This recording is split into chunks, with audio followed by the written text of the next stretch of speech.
ନିର୍ବାଚନ ପାଇଁ ଯାନବାହନ ଯାଞ୍ଚରେ ଧରାପଡ଼ିଲା 600 ଗ୍ରାମର ସୁନା। ନିର୍ବାଚନ ପାଇଁ ଚାଲିଛି ଯାନବାହନ ଯାଞ୍ଚ ସମୟରେ ବିଭିନ୍ନ ଗାଡ଼ିରୁ ଧରାଗଲାଣି କୋଟି କୋଟି ଟଙ୍କା।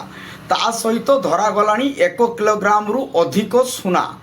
ଆଜି ଏସ୍ଏସ୍ଟି ମିତ୍ରପୁର ଅଞ୍ଚଳରେ ଯାନବାହନ ଯାଞ୍ଚ କରୁଥିଲା ବେଳେ ଧରାପଡ଼ିଲା 600 ଗ୍ରାମର ସୁନା ଅଳଙ୍କାର। ଏସ୍ଏସ୍ ଟିମ୍ କାର୍ ସହ ସୁନା ଗହଣା ଜବତ କରି ନୀଳଗିରି ଥାନାରେ ଜିମା ଦେଇଥିଲା। ତଦନ୍ତ ବେଳେ ଜଣାପଡ଼ିଛି ଯେ ସେ ଜଣେ ସୁନା ବେପାରୀ। ଯାଞ୍ଚ ସମୟରେ ବେପାରୀ ଜଣକ ବିଲ୍ ଦର୍ଶାଇ ପାରିନଥିଲେ। ବାଲେଶ୍ୱରରୁ ସିଟିଓ ଜିଏସ୍ଟି କର୍ମଚାରୀମାନେ ଆସି ତଦନ୍ତ କରି ନୀଳଗିରିର ସୁନା ଗହଣା ଦୋକାନୀକୁ ଆଣି ଯାଞ୍ଚ କରି ଓଜନ କରିଛନ୍ତି।